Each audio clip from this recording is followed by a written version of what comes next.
สบายดีทุกท่านเนาะวันนี้ข้าพเจ้าจะมาแนะนำเกี่ยวกับ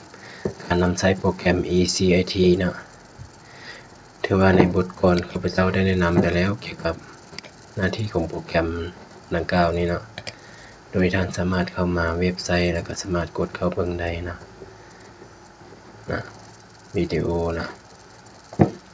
ชื่อเว็บไซต์จะเป็น epost.citsoon.com น่าจะมีรายละเอียดต่างๆ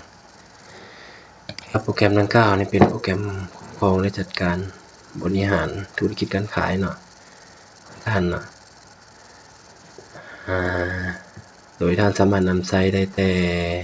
คันซูเปอร์มาร์เก็ตพวกนี้ลงมาเนาะมันจะมีทั้งเวอร์ชันออฟไลน์และก็เวอร์ชันออนไลน์เนาะรายละเอียดเป็นในหลักอักษร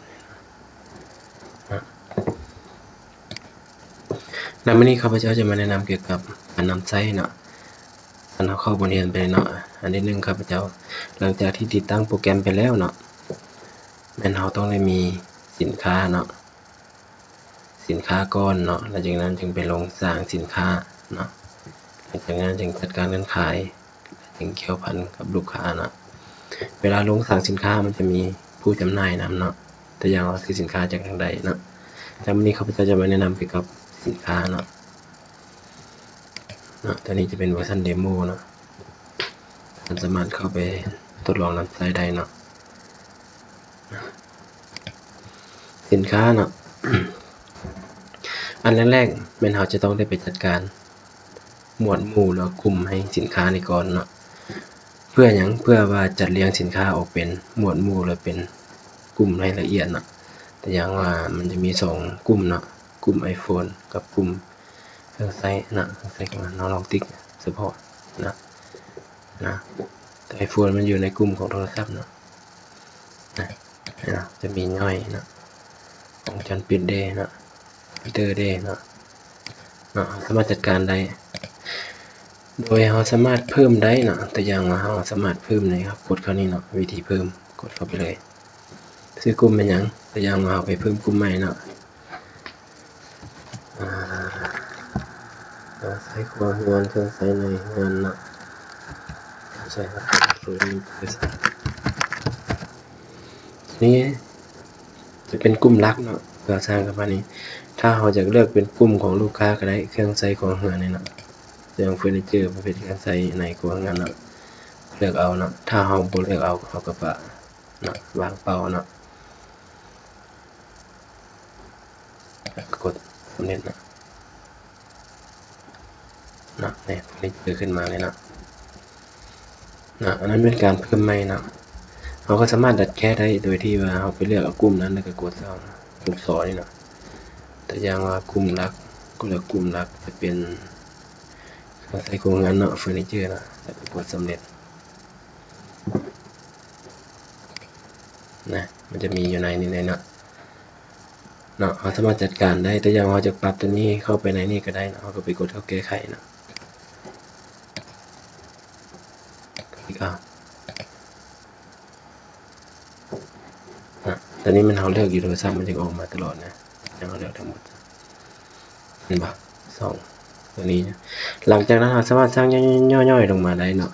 ที่เราสามารถเพิ่มใหม่แล้วก็เป็นกลุ่มหลักให้เนาะสร้างย่อยลงไปให้มันความหมายตัวนี้มันจัดเพื่อจัดสินค้านี่ออกเป็นหมวดเป็นหมู่เนาะทีนั้นจะเป็นกลุ่มของสินค้าเนาะแล้ววันนี้เราได้กลุ่มแล้วเนาะวันนี้เราก็มาจัดการการเพิ่มสินค้าเนาะสินค้านี่มี3รายการเนาะไปจัดการเพิ่มใหม่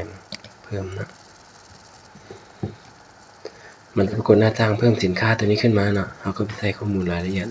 ตัวอย่างว่าสินค้าพวกท่านมีบาร์โค้ดมาจากโรงงานเนาะเราก็เลือกตัวนี้ที่เราก็ใส่บาร์โค้ดยิงบาร์โค้ดเข้าไปเนาะ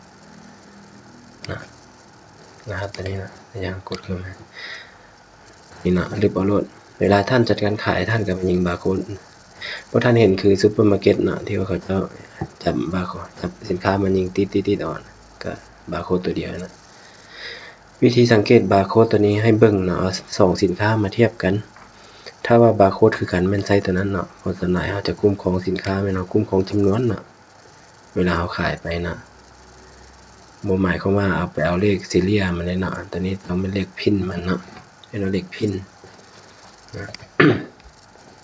ตัวอย่างข้าพเจ้าจะไปเพิ่มให้เนาะอย่างว่าข้าพเจ้าจะไปเพิ่มเครื่องไซส์ของงานเนาะอย่างตัวอย่าง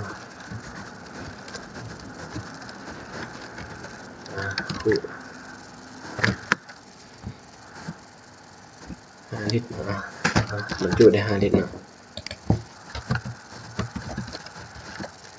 5 ลิตรเนาะคุณเด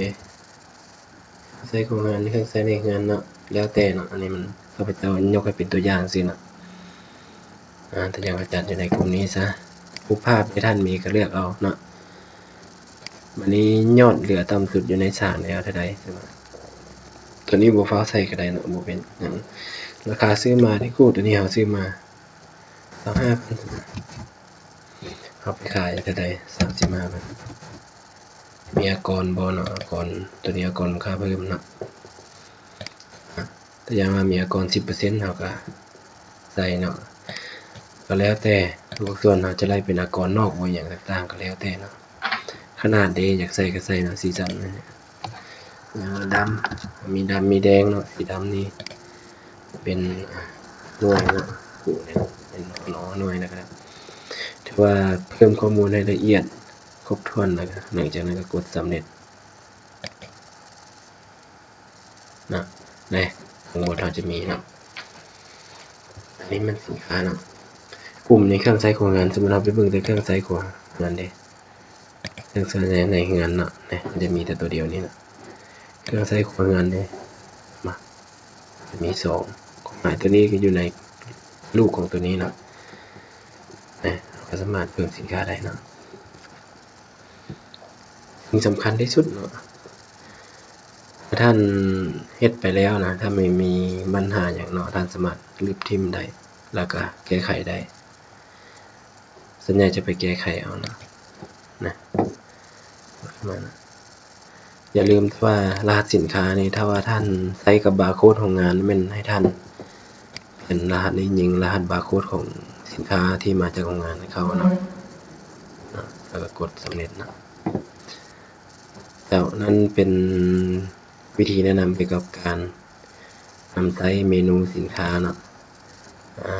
ถือว่าถ้าหากท่านยังบ่ทันเข้าใจบนใดก็ให้โทรมาสอบถามได้เนาะจะเซตมาได้เนาะใน WhatsApp ไลน์เอาใส่มาเนาะจะขอขอบใจนะ